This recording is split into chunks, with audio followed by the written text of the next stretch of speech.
Well, hello there. I want to talk to the little kids today. I'm so glad to have you today. I want to tell a story, a kid story. It's entitled The Whistle. 200 years ago, there lived in Boston a little boy whose name was Benjamin Franklin. And I'm sure you've heard of Benjamin Franklin somewhere in your lifetime. On the day that he was 7 years old, his mother gave him a few pennies.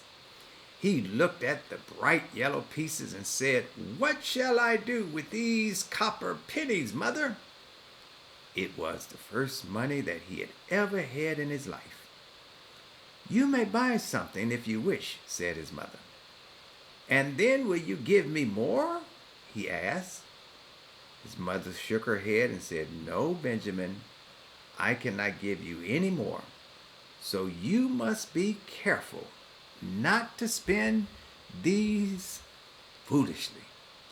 Well, the little fellow ran into the street. He heard the pennies jingling in his pocket. And Boston was now a great city, but at the time it was only a little town. And there were not many stores. And as Benjamin ran down the street, he wondered, what should he buy? Should he buy candy? He hardly knew how it tasted. Should he buy a pretty toy? Well, if he had been the only child in the family, things might have been different. But there were 14 boys and girls older than he, and two little sisters who were younger. What a big family it was. And the father was a poor man. No wonder the little boy had never owned a toy. He had not gone far when he met a larger boy who was blowing a whistle.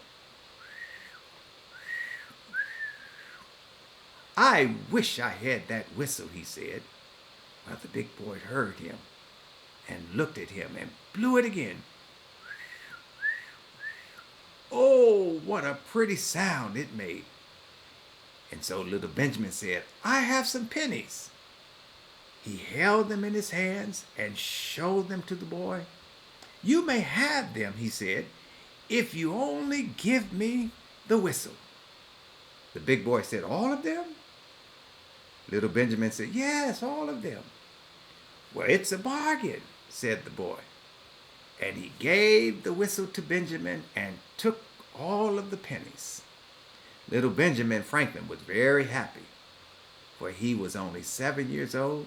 He ran home as fast as he could, blowing the whistle as he ran. "See, mother," he said, "I bought a whistle." "How much did you pay for it, little Benjamin?" "All of the pennies you gave me." "Oh, Benjamin." And one of his brothers asked to see the whistle. "Well, well," he said, "you paid a dear price for this thing. It's only a penny whistle, and a poor one at that.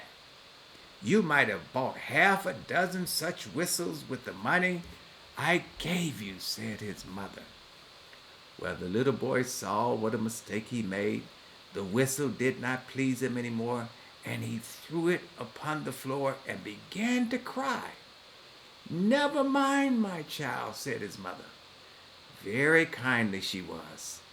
"You are only a little boy, and you will learn a great deal as you grow bigger and bigger and bigger. The lesson you have learned today is never pay too much for a whistle." Well, Benjamin Franklin lived to be a very old man, but he never forgot that lesson that his mother taught him. Every boy and every girl should remember the name of Benjamin Franklin, because he was a great thinker and a great doer. And with George Washington, he helped to make our country free. His life was such that no man could ever say, "Benjamin Franklin, little Ben, has wronged me." Well, I hope you remember that story. Never wrong anybody, because God loves everybody. God bless you. Hope you are blessed. And we'll see you at the next time that we talk and tell kid stories by Dr. Macon, pastor of Mount Zion Church. We'll see you soon.